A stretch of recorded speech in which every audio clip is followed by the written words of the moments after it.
Salut à tous, c'est Axel, je suis au MWC 2017 sur le stand de Lenovo et j'ai devant moi le Moto G5 Plus et il y a sa variante également, le Moto G5. Alors la différence entre les deux finalement c'est qu'il y en a un qui est plus grand que l'autre et plus spéqué que l'autre. Celui que j'ai dans les mains c'est le Plus, c'est en 5.2 pouces alors que le G5 est en 5 pouces. Tous les deux en Full HD par contre, ce qui est peut-être un peu étrange.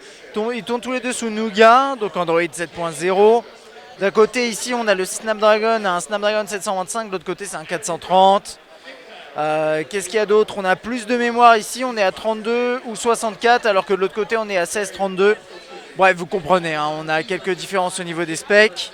Pareil au niveau de la PN, on est en 12 mégapixels ici, mais avec un flash dual tone.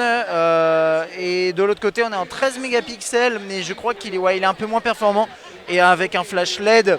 Bon, et pour terminer sur les specs, parce que c'est pas très intéressant forcément, là on a 3000 mAh au niveau de la batterie et de l'autre côté on en a 2800.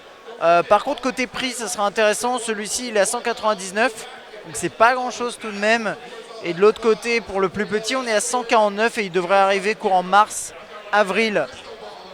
Alors c'est des produits qui proposent donc du Nougat, hein, comme je vous disais, c'est sous Nougat. Et on a un truc qui est intéressant, c'est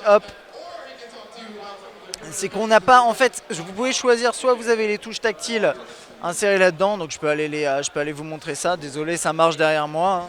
C'est toujours comme ça. Je sais plus où c'est pas grave, ça va être dans peut-être display. Bon bref, vous pouvez afficher soit la barre avec les touches tactiles en dessous, classiquement, soit avoir la possibilité en fait de revenir en arrière en faisant ça, un petit geste sur le bouton là, ou bien, ah bah c'est là-dedans je crois. Attendez, voilà, ça va être là-dedans, One Button Nav, voilà. Ici vous voyez, vous pouvez les réactiver et les désactiver, donc ça fait partie des petites fonctionnalités, des nouveautés. On en profite aussi de regarder ce qu'il y a d'autre. Il y a un scanner d'empreinte digitale là-dedans et quand je fais ça en fait ça fait le multitâche. Donc ça c'est marrant parce que c'est un autre truc que j'ai vu aussi chez quelqu'un d'autre, je sais plus chez qui. C'est pas genre LG ou je sais plus quel constructeur.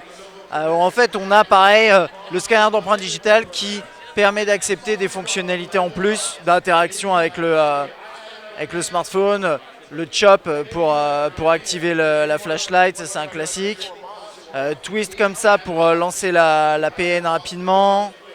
Swipe, c'est comment ce swipe déjà? Ah oui, c'est swipe comme ça, mais ça il n'est pas activé pour réduire l'écran. Enfin bref, si vous n'avez pas vu ces fonctions, regardez mon test du Moto Z. Je vous ai montré tout ça. L'interface a l'air bien.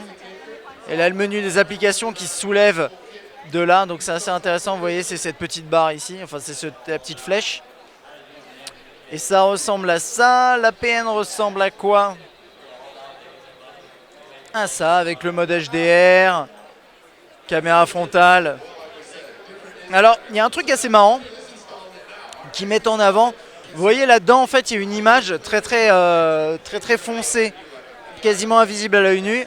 Et en fait, ce qui nous montre, c'est que, vous voyez, là, on la voit. Là. Donc, en fait, il y a vraiment un système d'éclaircissement, on va dire, de l'image pour pouvoir capturer des photos en mauvaise luminosité, ce genre de choses. Désolé vraiment pour les mouvements. Faudrait que je tape tous les gens qui passent autour de moi. Quoi d'autre? Oui, on a la galerie là sinon. Enfin bon, c'est une interface assez classique Android, Nougat, dans un design, ma foi, je ne vous l'ai même pas montré d'ailleurs. Là on a un design or. Sincèrement, je trouve qu'il n'a pas grand chose de spécial, hein. Ça fait vraiment design moyenne gamme avec...